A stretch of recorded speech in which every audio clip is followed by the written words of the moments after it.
भागलपुर के जवाहरलाल नेहरू चिकित्सा महाविद्यालय और अस्पताल यानी JLNMCH के मानसिक रोग विभाग ने गंभीर अवसाद के इलाज में नई पहल करते हुए महत्वपूर्ण सफलता मिलने का दावा किया है। डॉक्टरों के अनुसार बिहार में पहली बार केटामिन आधारित थेरेपी का उपयोग एक ऐसी युवती के इलाज में किया गया जो लंबे समय से गंभीर डिप्रेशन से जूझ रही थी और किसी भी प्रकार की दवा लेने से पूरी तरह इनकार कर रही थी। पूर्णिया की रहने वाली इस युवती ने पहले कई बार आत्महत्या का प्रयास भी किया था। ऐसे में मानसिक रोग विभाग अध्यक्ष डॉक्टर कुमार गौरव के नेतृत्व में चिकित्सकों की टीम ने अंतर्राष्ट्रीय शोध के आधार पर वैकल्पिक उपचार अपनाया और निर्धारित मात्रा में केटामिन को जूस में मिलाकर मरीज को दिया। डॉक्टरों का कहना है कि इसके बाद युवती की मानसिक स्थिति में लगातार सुधार हुआ।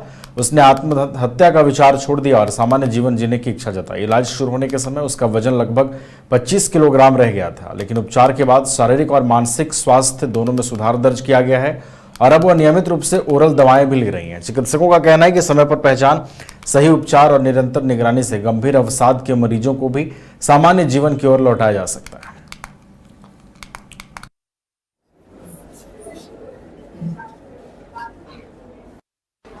ये जो मरीज है ये बहुत ज़्यादा डिप्रेशन में थी और कई बार उसने आत्महत्या की कोशिश की। कई बार उसके मन में ये विचार चल रहा था कि वो आत्महत्या कर ले। उसने कोशिश भी की। तब वो हमारे पास आई थी इलाज के लिए। तब हमने उससे सोचा कि इसे तो बहुत जल्द इलाज की ज़रूरत है, तो हमने उसे अस्पताल में भर्ती करके केटामिन थेरेपी शुरू किया।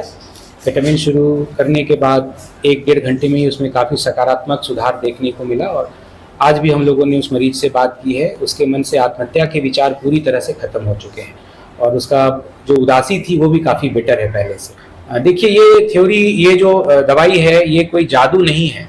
ये हर मरीज को नहीं दी जा सकती।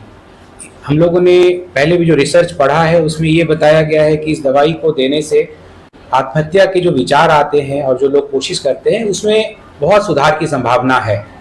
अभी जो हम लोग समाज में और इस सोसाइटी में जो देख रहे हैं, सुसाइड काफ़ी ज़्यादा हो रहा है, आत्महत्या ज़्यादा लोग कर रहे हैं, तो एक मनोचिकित्सक होने के नाते हमारे ऊपर भी एक दबाव रहता है कि ऐसे लोगों के लिए हम लोग क्या कर पाते हैं। तो हमें उम्मीद है कि आगे समय हम लोग और भी ज़्यादा लोगों की इस थेरेपी की मदद से मदद कर पाएंगे।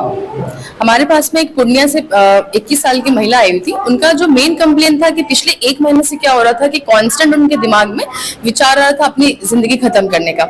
1 महीना पहले उन्होंने कोशिश भी की थी, लेकिन पिछले उनके जो घर वालों ने तो उन्हें रोक दिया था। बट पिछले 3-4 दिन से क्या हो रहा था कि कॉन्स्टेंटली उनके दिमाग में ये बात चल रही थी कि नहीं, हमको इस तरीके से मरना है। उनका जो मेन कारण था अपनी जिंदगी खत्म करने का था, उनके आपस का फैमिली डायनेमिक्स बहुत खराब था। उनके जो हस्बैंड थे, उनके साथ में उनका इशू चल रहा था बहुत दिन से। तो हमारे पास में जब आई तो उनकी स्थिति ऐसी थी कि वो कभी भी अपनी जिंदगी खत्म कर सकते थे, क्योंकि उन्होंने 2 बार कोशिश भी की थी। बट मतलब सारे उनके घर वाले थे जिसने उन्होंने रोक लिया था। तो हमारे पास में क्या था कि केटामिन एक दवाई होती है जो कि एनेस्थीसिया के लिए इस्तेमाल की जाती थी, वो इंजेक्टेबल मिल दी जाती है। तो हमने सोचा कि एक बार इनको ओरल वो जो दवाई है, जो कि काफी सस्ती दवाई होती है, आप 5 से 6 रुपए के कॉस्ट में आप उसको यूज कर सकते हैं। तो हमने फिर वो दवाई को ओरल जो दवाई थी उसको हमने एक फ्रूट जूस में मिला करके पेशेंट को पिलाई थी। आप यकीन नहीं करेंगे, हमने फिर इसको 1 घंटे के बाद मॉनिटर किया था, क्योंकि जो दवाई है उसको कम से कम 40 मिनट में हमको पेशेंट को पिला।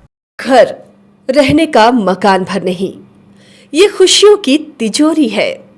दरवाजे पर दस्तक देता पड़ोस, खिड़कियों से उमड़ आता आसमां, तारों में उलझी ऐसी ना जाने कितनी दास्तां। कहती हैं चले डायमंड सिटी, एक सफर हम सफर के साथ अपने घर तक।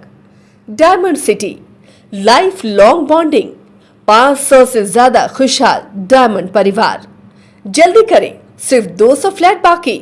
आज ही बुक करें अपना आशियाना।